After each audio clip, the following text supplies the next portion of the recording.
going to make something that I have not officially made before. I've made versions of it, but I've not made it with all of the ingredients, and that's a smoked sausage breakfast hash. I went to a store that, a bulk goods store that carries some of Landis products, the sugar cured smoked sausage, and so I took a look at it to see what we were looking at as far as carbohydrates, and it does have 3 carbohydrates because it is smoked sugar cured, but I think that that's okay. It's made with maple and maple syrup, and I think that we'll be okay with that just being 3 carbohydrates. So I'm going to start. I've got oil. I put about 3 tablespoons of oil in my pan, in my skillet, and that's getting hot. And I'm going to dice my potatoes and place those in the skillet. Today I went to the doctor for a 2-month follow-up on my diabetes. And I think I've shared with you previously that my A1C was close to 13 about in August. And at that point I weighed 270 pounds. So that wasn't at my highest. I had lost some weight, but that was still, was still pretty up there. So in August, I was 270 pounds, and my A1C was at about 13. This oil was not hot enough. So I always recommend that when you are frying anything, you wait to put it in until your oil is hot. Otherwise, you're going to make it soggier. And so I didn't do that with this.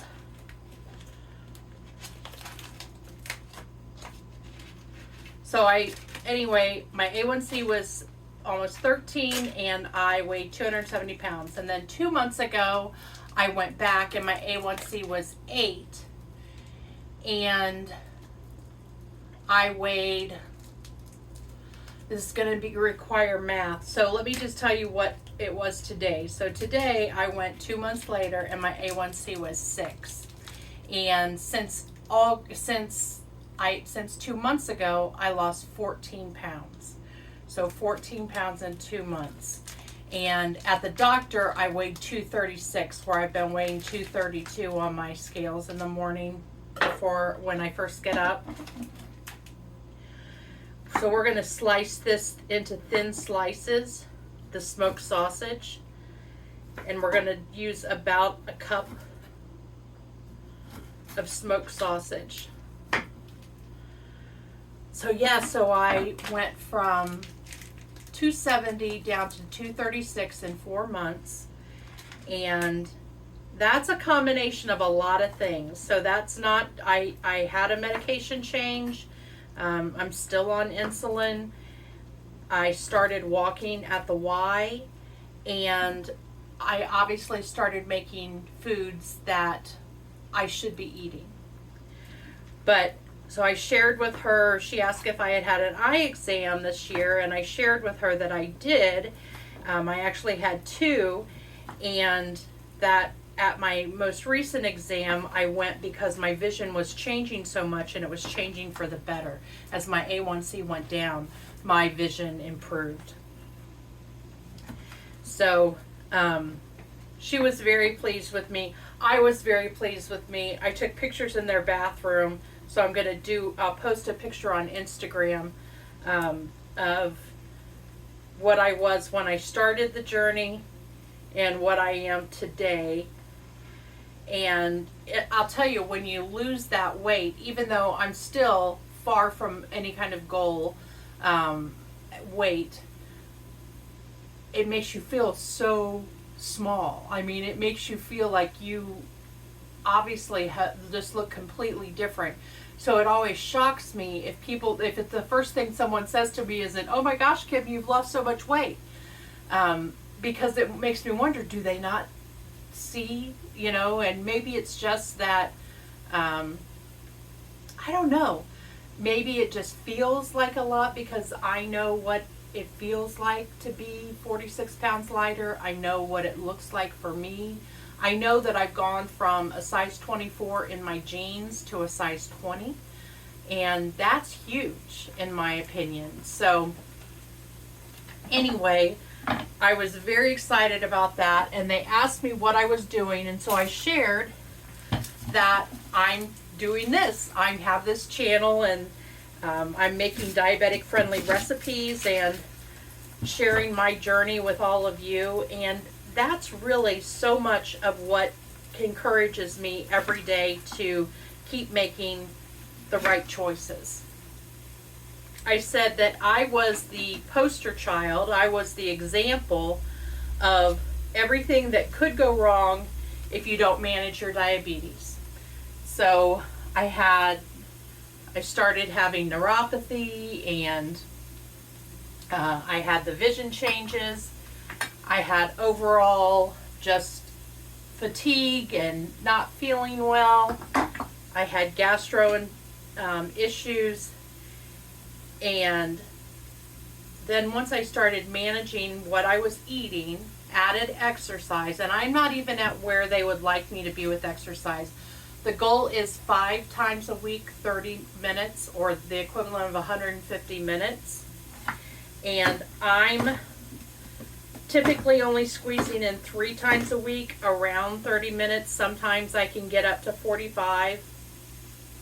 So I'm not exactly where I need to be, but I'm close. And I'm so anxious because we did blood work, and I'm anxious to see what my cholesterol is as well, because my cholesterol was too high. So like I said, I was the prime example of everything that can go wrong when you're not managing your diabetes and you're not managing your cholesterol. And I just feel like I've made all the changes that they recommended, and they really do work. And I, for many years, was someone who didn't think I ate that bad, didn't think I was that inactive. And so I kind of fooled myself into thinking that it was just my body, and I needed to, I don't know, that I wasn't on the right medication or whatever. And I think the big change for me was when they put me on insulin, and I had to start at that time. So 4 months ago, I was on insulin 2 types. I was on fast acting and long acting insulin. I was on the fast acting 4 times a day. I was on the long acting 2 times a day, and I was taking Trulicity once a week. So, and I typically am not going to share what medications and everything that I do, because every medication is different for every person. I have a friend who lost a ton of weight on Trulicity. She had horrible stomach problems. So I don't in any way want this to be some medical show. It's not. That was just the medications that I took. And but having to stab that many times a day in your stomach, really, and having to do the finger pricks all day long to get my readings for my blood sugar, it really changed the way I look at things. So, I just can't tell you how excited I am. It just thrills me to no end. And so I shared with the PA and the nurse, I shared with both of them about my channel, and I shared all of this. And so I gave them my card with all of my social media links and the channel link, and they were excited for me as well. And I can't tell you how much that means. That's encouraging.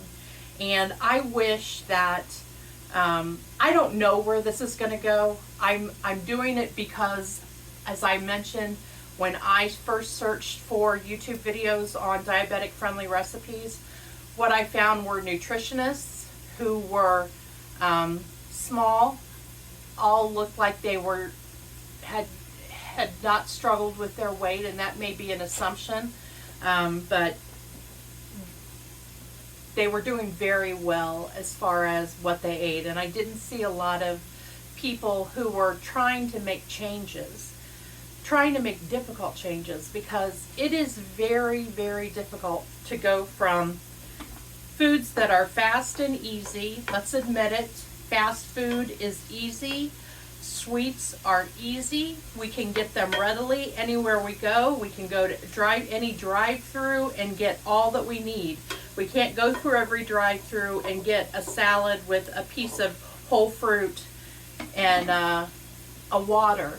You know, I mean, it's not every drive-through, and nor is that something that you can eat on the go. So we can eat those fast foods while we're driving, and as I've shared with you, I split my time between the Dayton area and the Cleveland area, and so I'm constantly on the road, and it's easy to eat in the car. It takes up time, you know. It just, all of those are really bad habits that I had to break, and I'm still breaking, because as my instinct was at Thanksgiving, I shared with you when we had pizza the day after Thanksgiving, my instinct was I needed a pop, and so I thought, well, I'll have an orange pop rather than Mountain Dew, which is my pop, always was my pop of choice.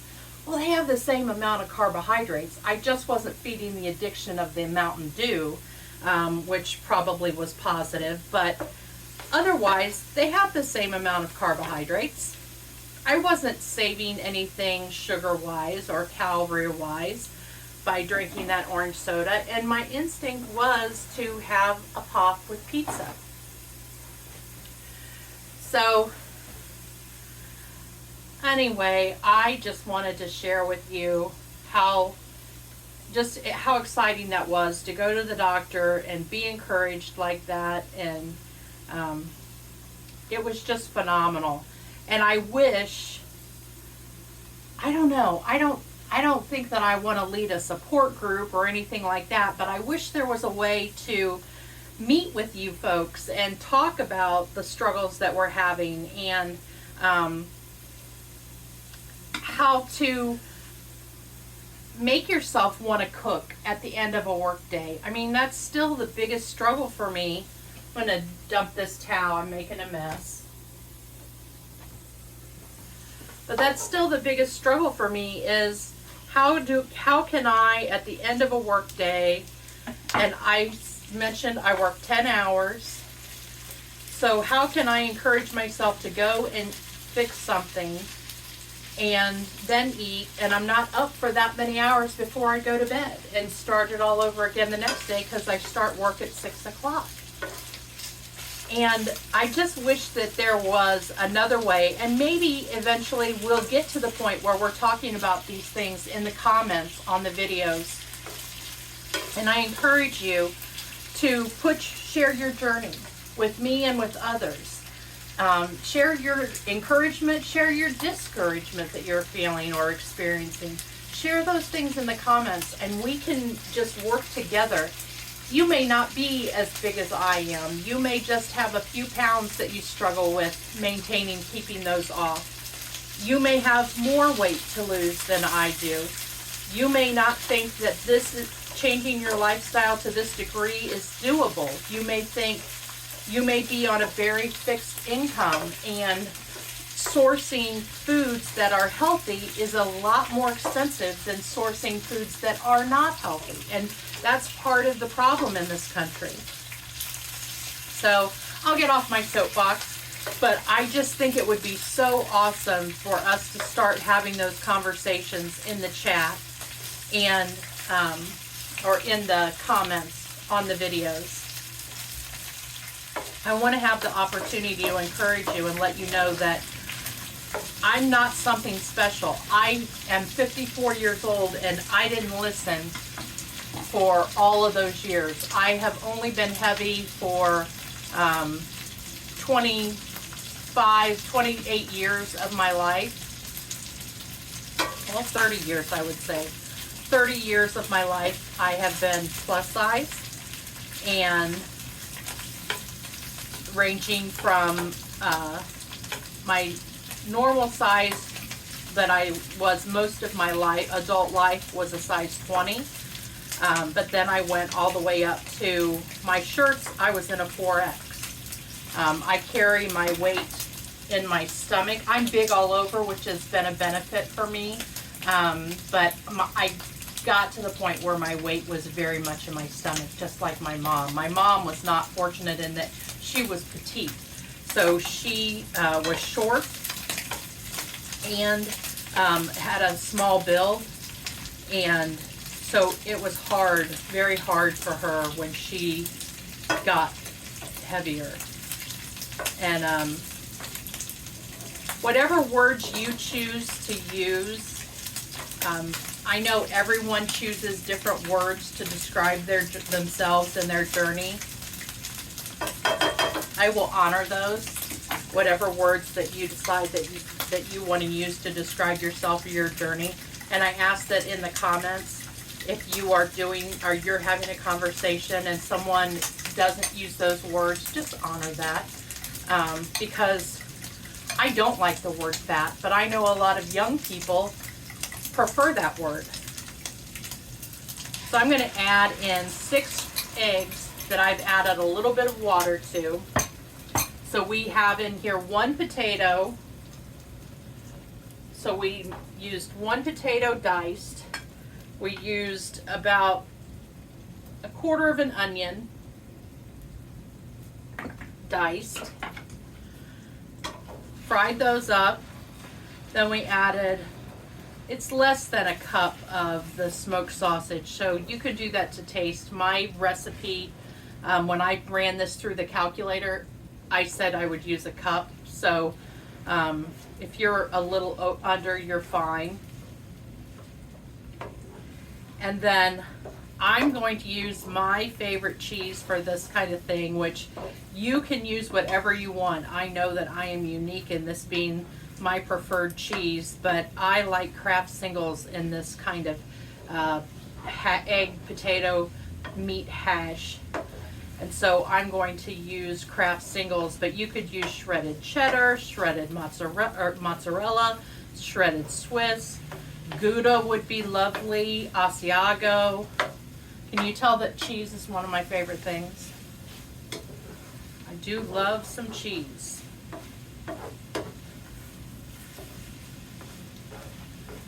We'll get this all cooked up and then we'll add our cheese.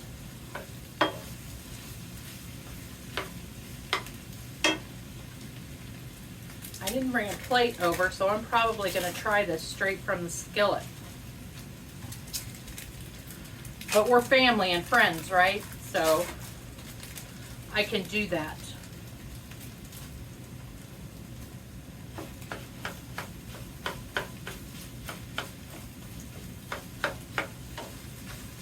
Looks scrumptious.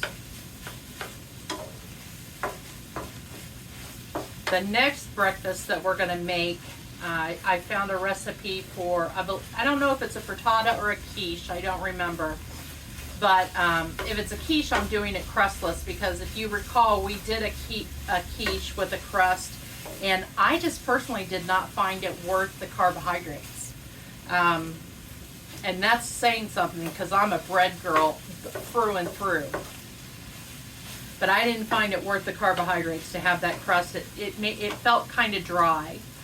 But the new one that I found is ham, cheese, and broccoli in like a frittata or a quiche, and that just sounded lovely. So we'll give that a shot. So I think that we're about ready to give this a try. Looks lovely. I'm going to turn my skillet off. I'm going to grab a fork.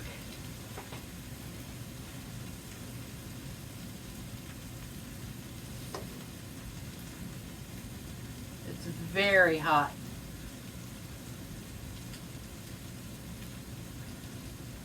So while this is cooling, I will tell you that our calories are just 208. I said this is 4 servings.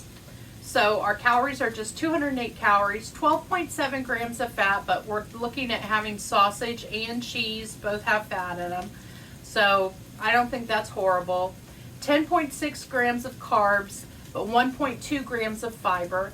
And our carbs would be even lower if I hadn't gotten the sugar cured smoked sausage. If I had gotten the regular smoked sausage, our carbs would have been 3 less. So we would have probably only been around 7.6 grams of carb with 1.2 grams of fiber.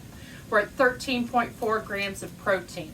So not bad on any of those, and this does not feel diabetic.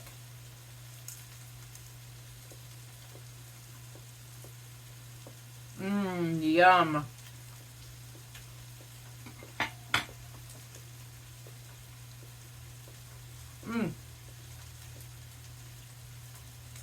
It feels like comfort food. That sausage is amazing. I'm way overcooking my eggs. But that sausage is amazing in there. I've never tried that before, but excellent flavor. You could also use the Little Smokies. And in there, that would be a good one. My granddaughter loves the Little Smokies. So I'll stop talking. I know I've been chatty Cathy today, but I was very, very excited and look forward to cooking with you again soon. Make sure that if you like this video, you give it a thumbs up. Follow me on Instagram, Facebook, or Twitter, and subscribe to my channel here on YouTube, Healing Place Cottage. You will be the reason that people find my recipes. You still can't search for diabetic-friendly recipes and my channel come up. But the more of you that subscribe, the more of you that watch the videos, the more I will start to come up in those searches. So thank you very much. And as I said, I look forward to cooking with you again.